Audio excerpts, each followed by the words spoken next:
It's a pleasure to be here today to speak with you about the fair trade movement and how you can have a positive impact today. So first of all, I just wanted to speak a little bit about what fair trade is. A lot of people don't realise or know much about fair trade. You may have heard about fair trade in the context of tea and coffee. So you might have seen tea or coffee on the shelves at the supermarket, or you may be good at supporting and buying fair trade coffee. And that is a great part of the movement and a really important part. But what a lot of people don't realise is that fair trade is actually much broader than that. And it actually encompasses a whole range of global businesses that support artisans in developing countries who might be making, for example, like this lovely lady here, Edith, that made these handbags in Uganda, who are making once-off handmade items that may not fit into that tea and coffee model. And what fair trade does, it is empowers these disadvantaged people to create their own income and their own sustained livelihoods through regular income and having good working conditions and direct access to markets here in Australia and other Western countries. This proverb, I believe, sums up the fair trade movement beautifully. It says, "Give a man a fish and you feed him for a day. Teach him how to fish and you feed him for a lifetime." So the idea is that in the past, we might have thought when we saw people that needed our help, that we wanted to give them things, maybe give them food, give them clothing, give them money. And that concept of charity is a fabulous one. But what it doesn't do, or sometimes it doesn't do well, is help people to have an ongoing sustainable income or an ongoing way of sustaining their livelihood long term. So this is about providing people and communities, for whole communities, with a model and a structure and the education and knowledge to know how to run their own business, run their own concerns, and actually build business and capacity over time. So how does it work? So essentially, fair trade connects businesses here in Australia and in other wealthier countries with workers and artisans living in developing countries. So we work with those people to help them ensure that the people that are doing the work are fairly paid, that they're getting that regular income, and they've got all of those good things that we talked about in terms of working conditions. So to understand a little bit more about fair trade, I just wanted to spend a moment speaking about the 10 principles of fair trade, because it's these 10 principles that really help you to understand how powerful the movement is and the impact that you're having on those people that are making the items. So if I look first of all at principle 1, opportunities for disadvantaged producers. Well, I've just mentioned that there, but if you imagine, say, Edith, who made those handbags in Uganda, without the fair trade movement, how would someone in Uganda connect with someone here in Australia that would want to buy those handbags? In an old model, they would probably go through a distributor, go through some very complicated supply chain, and every person along that path would take a cut. And so by the time, if it did get to Australia, by the time it got to Australia, most of the money for that item would not be going to the person that made it. So fair trade looks at full transparency, and this is principle 2, across that supply chain to ensure at the very fundamental level that the person that made the item is being paid fairly.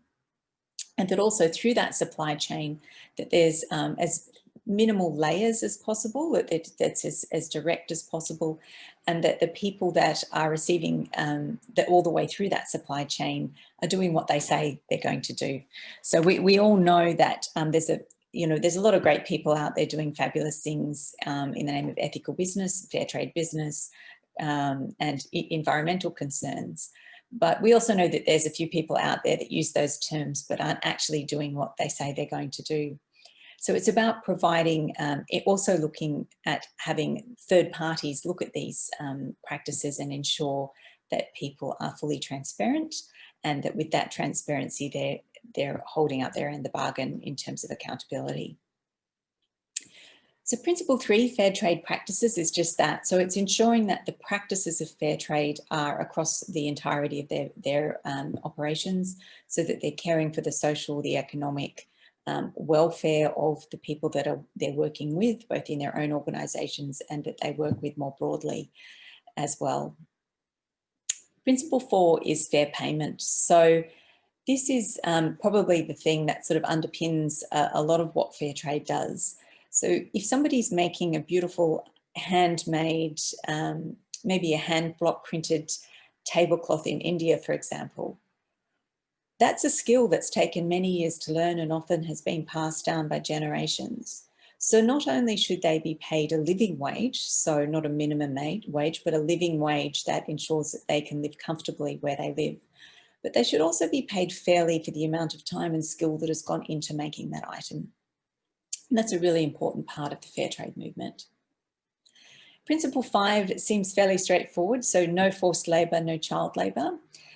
One of the things that I really love about the fair trade movement is that it's working with people in disadvantaged communities to ensure that they can operate without these things. So if you think about child labour, for example, many people in poorer situations, the children would work in the family business, they may work on the farm, and they wouldn't even really think about that as being child labour. And in fact, often people here in Australia don't think about that as child labour. So we might think about, you know, children working in a factory, and that's an obvious negative thing that we wouldn't want people doing. But it's this broader idea that if you pay the adults well and they've got a living wage, then the children can go to school and they don't need to work.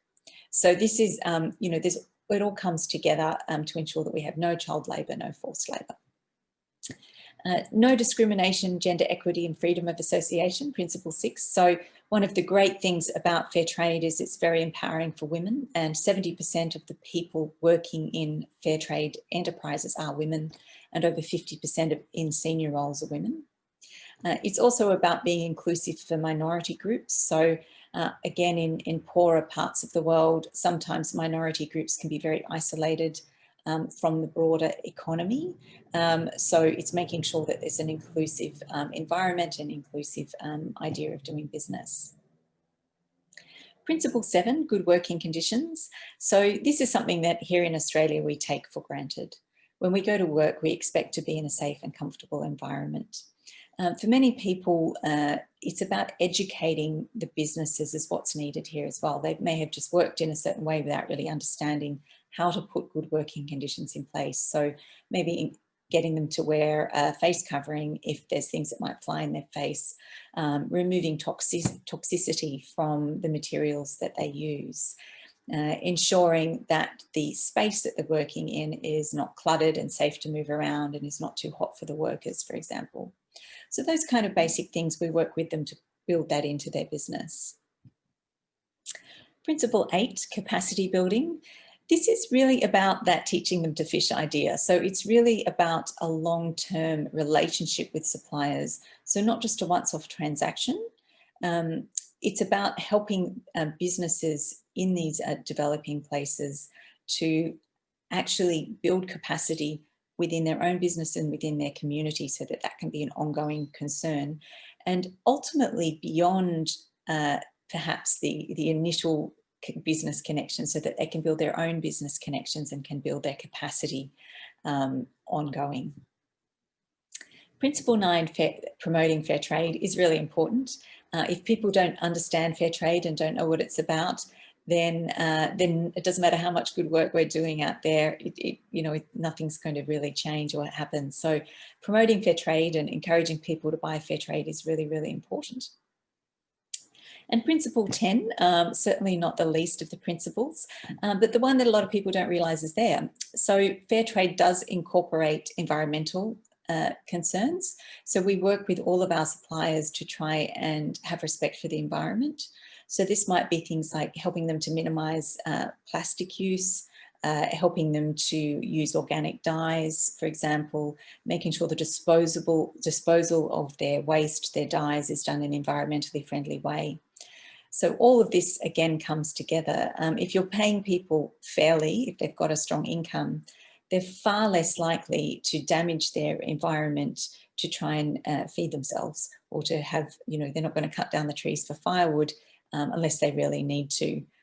So this is, by paying people well, it all brings that together so that they can work in a way that respects the environment as well. So fair trade has a really direct impact on the people that are involved in fair trade enterprises. And these stats here are taken from a snapshot in 2018 by the World Fair Trade Organization. And so the World Fair Trade Organization has a certification guarantee system, and this is taken from those fair trade enterprises that are certified with the World Fair Trade Organization.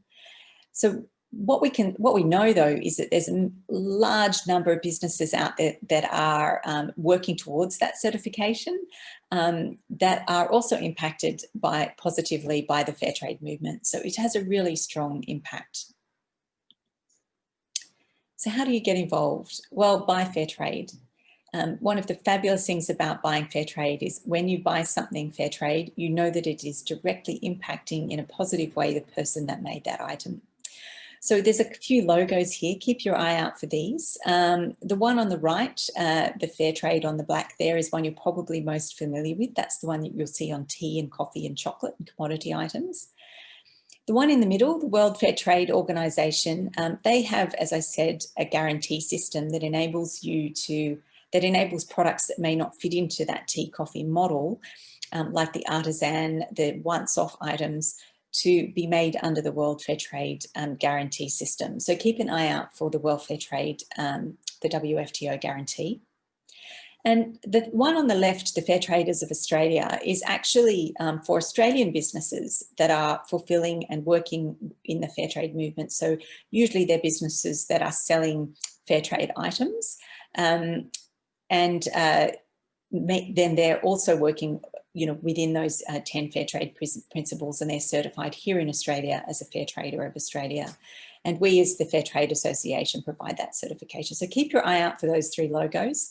You can become a friend of Fair Trade. So you can join on our website and become a friend and support the movement directly that way. So I would encourage you to do that. You can follow us on social media. The Fair Trade Association are doing more and more on social media. And you can join a network group. So we have a network group in New South Wales. There's also a collective in Western Australia. There's a burgeoning group in Queensland. And, you know, really connecting with other people involved in fair trade is a really great way to connect with like-minded people, have some fun, and help us. So, as I said, I think the key message for me, for you today, is that every time you buy a fair trade product, you're having a direct impact. So you can go online right now, look for a Christmas gift for a friend or a family member, buy something fair trade, and know that that fair trade product has a positive impact on the person who made it. And I've met these beautiful women here in Uganda when I travelled there with one of our fair traders, Athere Beads. And it's so wonderful to meet them and know the impact that we're having on their lives, helping them to educate their children, helping them to go to sewing school, and we get these beautiful items in return. So I encourage you to do what you can to support fair trade. Thank you.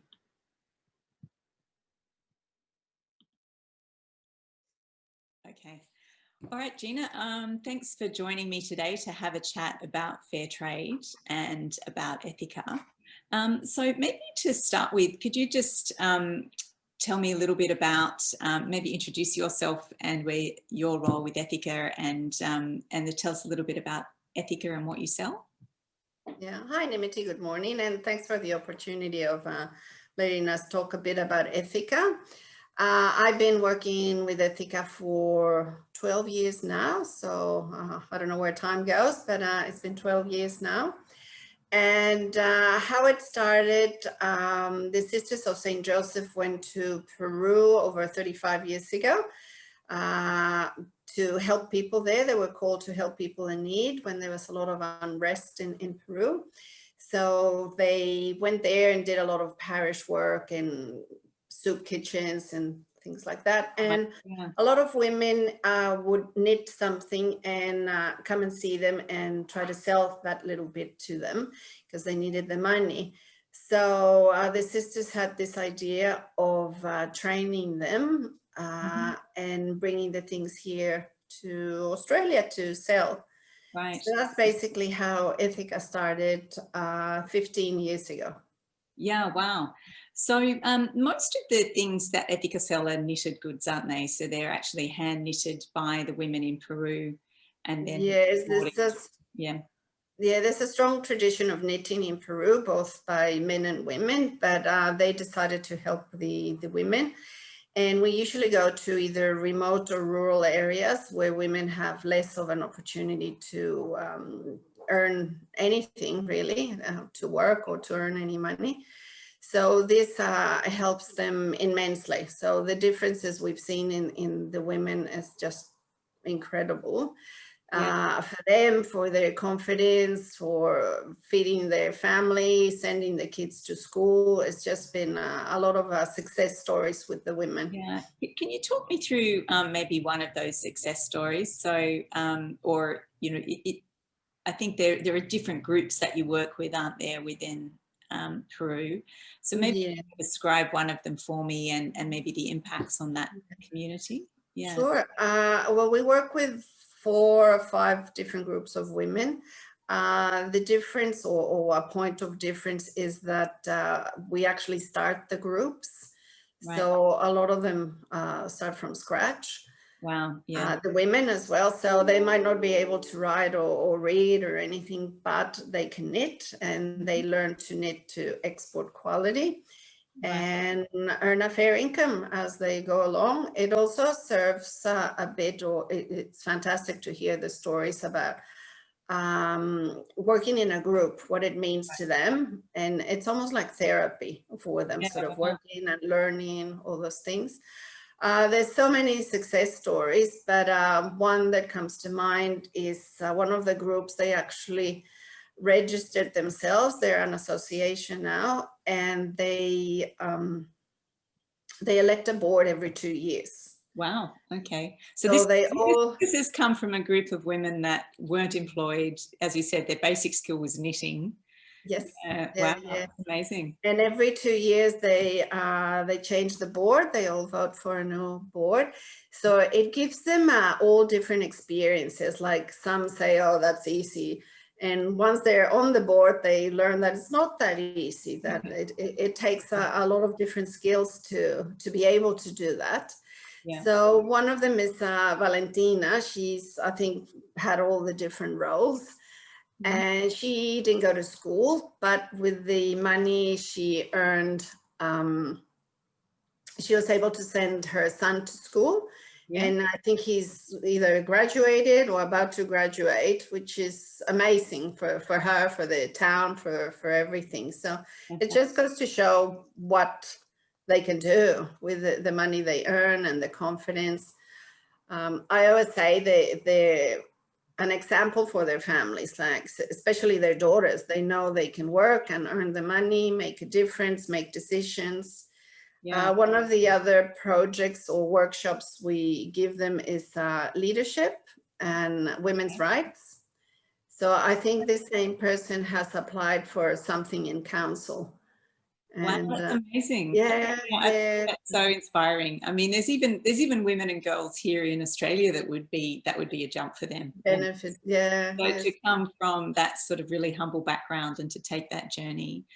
And so, Gina, can you explain for people that may not be familiar with fair trade and sort of how it works? Can you explain how when they buy something here in Australia, what that means? So where does that item come from? Maybe the journey of that item to when it gets to their hands. Yeah. Well, fair trade, as you know, it's one of the most important things. And I think every year that goes by, it gains momentum. It's more important. I think today is even more important to know where the things you buy come from. Right. Yeah. And that, like you say, the whole journey. So with our goods, it starts with the alpaca, who's an eco-friendly animal and pretty sustainable in its own right. So it's the alpaca, then it goes straight to the women who knit it. Right. The prices are negotiated between them and us, depending on how many hours it takes to make that product. Right. Yeah. And so that's one of the things they've learned how to do, sort of to price their goods at a price that is fair. Yeah. obviously. Take into account their labor costs, I think, is The something. labor, Yeah. they know that, plus if they work out of a workshop, they can do a bit of the electricity or whatever they're doing. So we negotiate the price together, and all transparent, obviously, and then it is sent here to us. So it's pretty direct. I always say our supply chain is alpaca, the women, and us. Yeah, which is one of the things I love about fair trade is when I buy. So I bought a beautiful little cardigan for my niece from Athere a little while ago, and it was so cute on her. And you know, knowing that I bought that knitted cardigan, and I know that has directly impacted the woman that's made that item. It's beautiful. And all our items have a swing tag with the name of the lady that made it. So it makes the connection even stronger, I think. Like, you bought the little cardigan, it might have been made by Rosa. So, you know, Rosa somewhere in Peru made that. And she benefit from it. And as I said, the ripple effects of the money they earn and how it influences their families and their community as well, it's pretty amazing. Yeah. So I think that's one of the other things that people sometimes don't realize with fair trade, that so you're buying this beautiful item, which is nice quality for one thing. So you've got a beautiful quality item, and then it's helping that person directly that made it, but it's also got those flow-on effects to the community, hasn't it? So, absolutely, yeah. And that's one of the most important things, I believe, that connection and the importance. And it's like a work of art, really. Yeah, it is, actually. And also we're trying to keep the traditions alive, which is really important. It's not factory made and there's 10,000 of them. It's a tradition. As I said, knitting is a big tradition in Peru, so we're keeping it alive. Well, not us, but you know what I mean. It's part of it. It is a lovely thing, isn't it? Because I think keep the traditions. Yeah, and also the connection. So often those skills are passed down through families, aren't they? And so to keep that connection happening, so you know, people aren't tempted to move away from their family for work. They can stay. Exactly. They can stay. And we even are keeping within the either knitting or crocheting. We have a jewelry line that is hand crocheted. Wow. In silver thread. So it's pretty amazing to see it as well. So they're crocheting in silver thread. So so it's very unique as well. So keeping beautiful. And there's something really nice when you're wearing something that has been handmade like that. It always, I don't know, it's got such a different feeling about it to something that's pumped out of a factory and has got no sort of real soul to it, if you like. So I also think, fair trade has come a long way. It's not the little sort of handcrafty, terrible looking thing.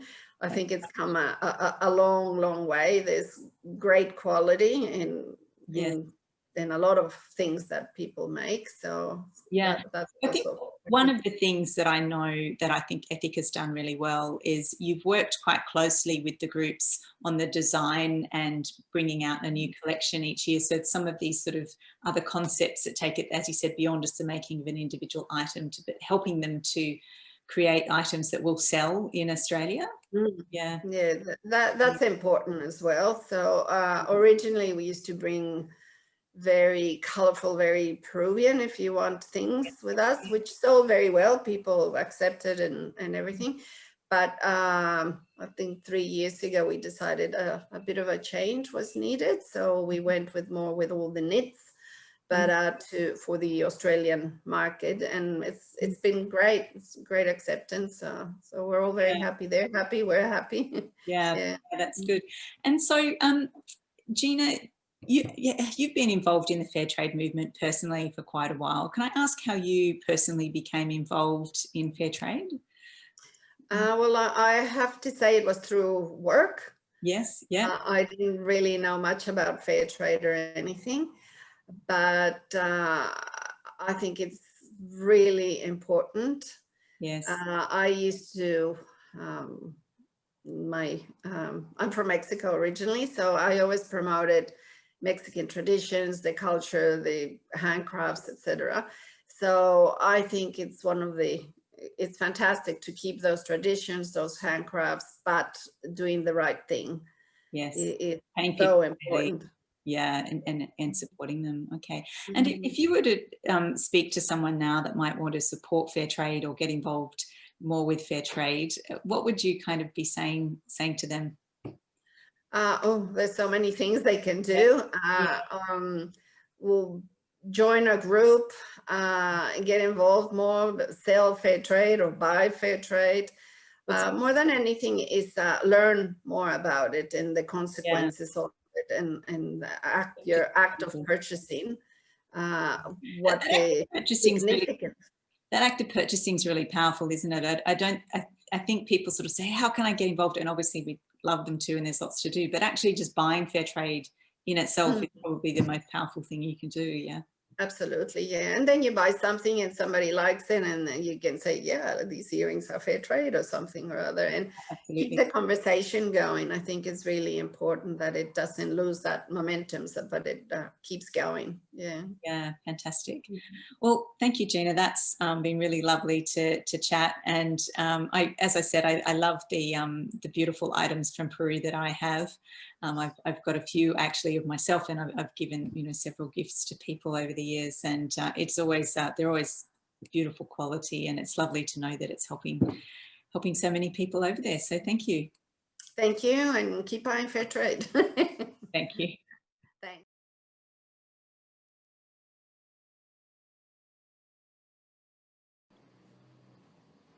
Okay, so we're recording. So, hi, Rosemary. Thanks for joining me today to chat about fair trade. Just to introduce you first, can you tell us a little bit about yourself and your business?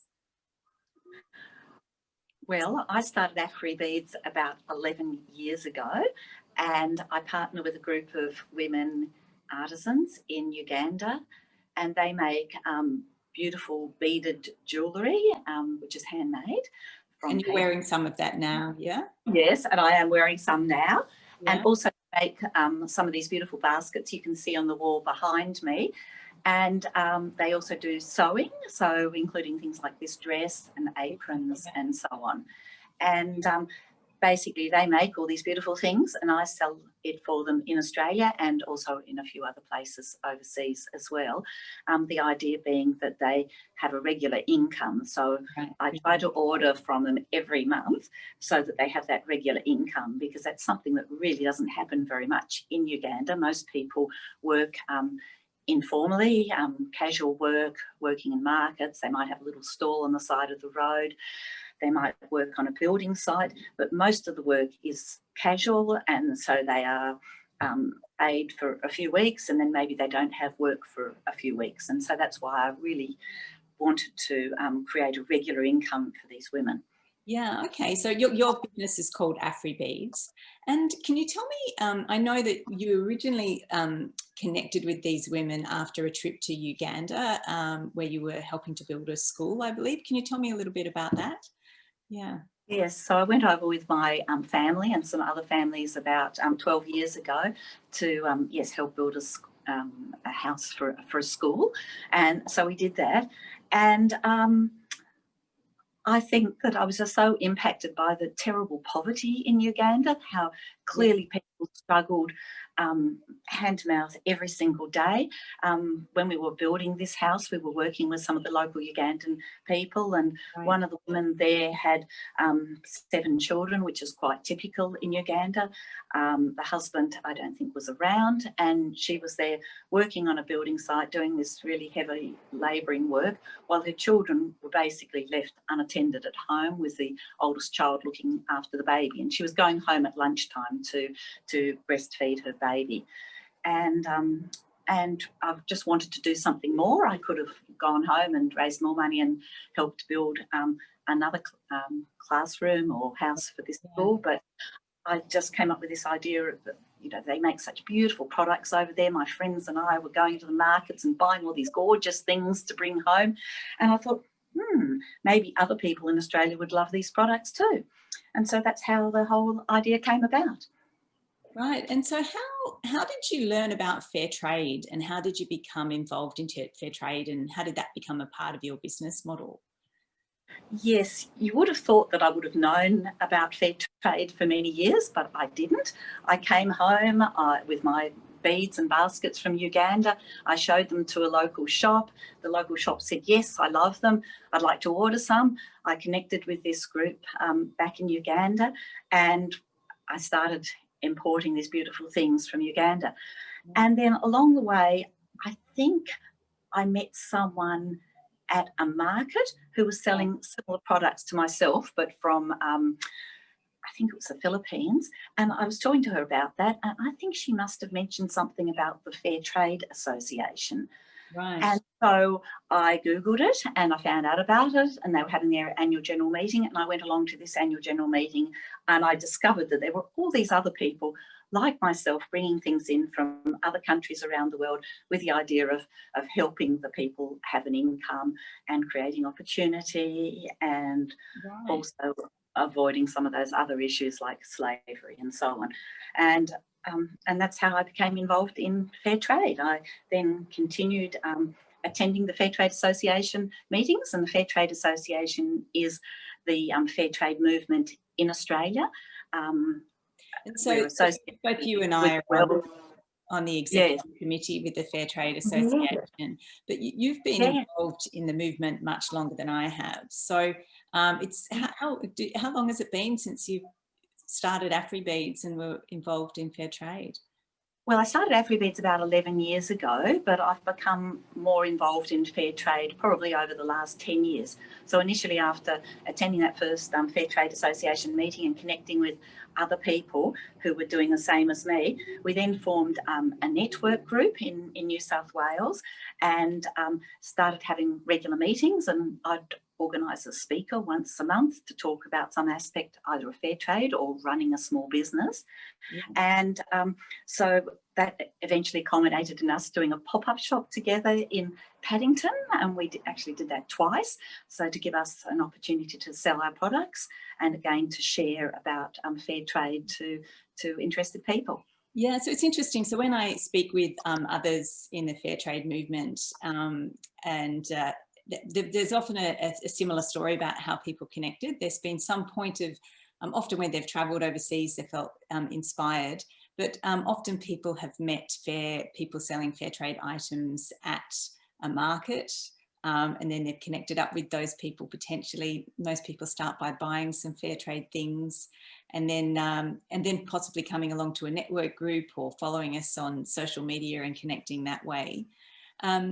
I know myself, one of the things I've really enjoyed about being involved in fair trade is it is a network of people that connect, not just online, but in person, doing things like markets and catching up for dinner for network groups to discuss fair trade. Is that kind of for you as well, a big part of the movement?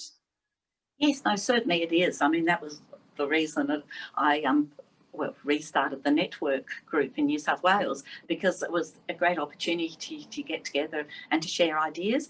Most of us are very small businesses, and so we're really struggling, and we've got a lot of common issues in terms of importing products from overseas and working with artisan groups and quality control, and just trying to achieve the goals that we've set ourselves. So it is wonderful to get together for meetings or for dinner. We also connect quite often because we are very fortunate to have churches and some of the local councils in Sydney who offer us fair trade markets, and so we're often together at markets. And this is also a great way of connecting with, as I say, people who are interested in fair trade, but also talking about fair trade to other people, that it really does make a difference, and why people should think about the products that they buy and make sure that they are sourced. I mean, that is probably the best way that people can support fair trade movement and businesses like your own.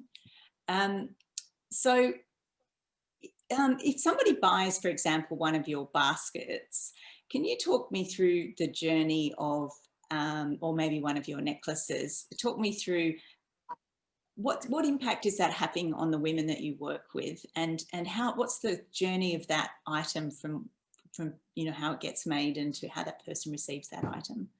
Yeah. Yeah, well, each product that you buy from Athere Beads has this huge impact on the people. I mean, really, when I first connected with this group, most of their children were not able to go to school, and that was simply because of poverty. They just didn't have the money to send their children to school. So most children in Uganda only go to school for a few years. They have large families, so I think a couple of the children go to school for a few years and they don't have any money, so no one goes to school for a while, and then they might send another couple of children to school later on. So I think only about 40% of children actually go to high school and then on, you know, later on to further education.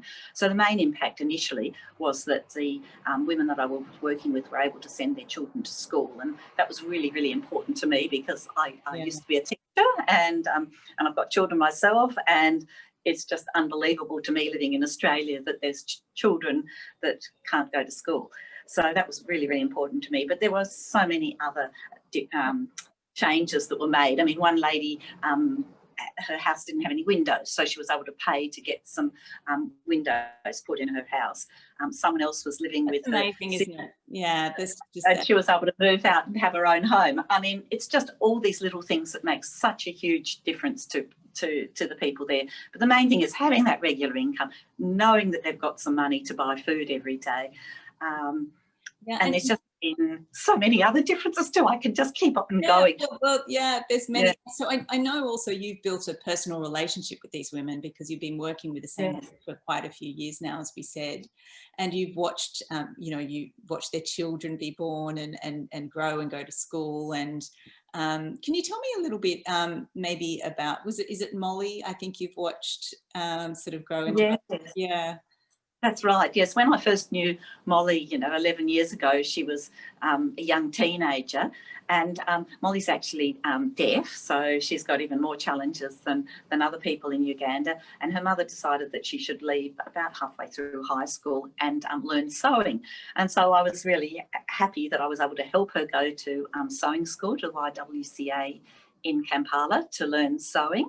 And over the years, I've been really, really fortunate because I've had groups of friends and people from Australia accompany me over to Uganda to work alongside the women. So I have to say, right, and then one of them. Yeah, yeah. That's right. And so a few of the people who've gone across with me have been sewers, and so they've worked alongside Molly in improving her skills and developing new designs and styles. When we went last year, we worked with her on a shopping bag that folds up into a pocket, which of course is very popular in Australia and makes a great Christmas gift. So we worked on that. And of course, we're working with these beautiful African fabrics. And the African fabrics, yeah. That's right. The African fabrics are sourced from the local markets in Kampala. So again, you know, there's this lovely ripple effect of I'm ordering things from Molly, and then she's going into the market and buying from these little stalls the fabrics and her other supplies that she needs. And also we've bought sewing machines over the years as well. So, you know, there's this lovely ripple effect that it's not just those women that I work with, it's more the whole community really can benefit from. Fabulous. And can you just tell me a little bit about the paper beads, because that's where it all started, wasn't it, with the paper bead necklaces? And I think a lot of people wouldn't understand what goes into making those necklaces. Can you just talk me through how they get made? Yeah. Well, these paper bead necklaces are amazing because they obviously start from paper, and most of the paper they source from it's almost like a vacant lot in the middle of a Kampala where printing businesses just discard the paper. And there's these people working there who sort of group the paper together, and that's where my women buy the paper. So most of it is recycled, and they use a guillotine to cut it into a triangle, and they roll it up from the wider end to the narrower end, and it actually forms a bead shape, and then they lacquer it about 3 times, and then they make it into all the beautiful jewellery. So the colour of the jewellery actually comes from the paper that they select, and the size of the bead is determined by the size of the triangle that they cut. So it's quite a skilled job to make this paper bead is handmade, and is, yes, and every necklace is unique. Yeah, that's right. Exactly. And so I think that's what's lovely about many of the fair trade products, is that it's really from that artisan in that country straight to you. You know, there's that beautiful handmade connection when you're wearing that piece. Oh, fabulous. Okay. Well, thank you for sharing all of that. I mean, I think there's, you know, it's such a wonderful story. And as I said, I really was so powerful for me when I went with you to Uganda and met the ladies, and it's really lovely to see that direct impact that you're having, and that the fair trade movement is having on a more broader context with other people like yourselves and Athere Beads. Just to wrap up, you know, if you sort of were chatting to someone that, or is there something you'd like to say to those out there that are interested in becoming more involved in fair trade? What would you say to them? Yeah. Well, I think that all of us need to be thinking about what we purchase and make sure that that product is made fairly, that people and planet are respected in making that product. And, you know, I would encourage everyone to join in that movement of trying to get all our products made fairly. And I would encourage everyone to buy fair trade products as much as they could and support us, because it's just a really important movement, and it's a very easy way to go and help other people and make a huge difference in the world. It's fabulous, isn't it? I mean, I think I personally get such a great feeling when I buy something fair trade and I give it to someone as a gift. They get such joy out of knowing where it's come from and the story. And you know that that's had that direct impact that you just spoke about. So with the women, it's actually helping them directly every purchase to help them have an income, educate their children, you know, improve their lives a little bit. So that's fantastic. Well, thanks very much, Rosemary. That's really great to chat, and we'll wrap up there. Thank you. Wonderful. Thanks for the opportunity. Thanks.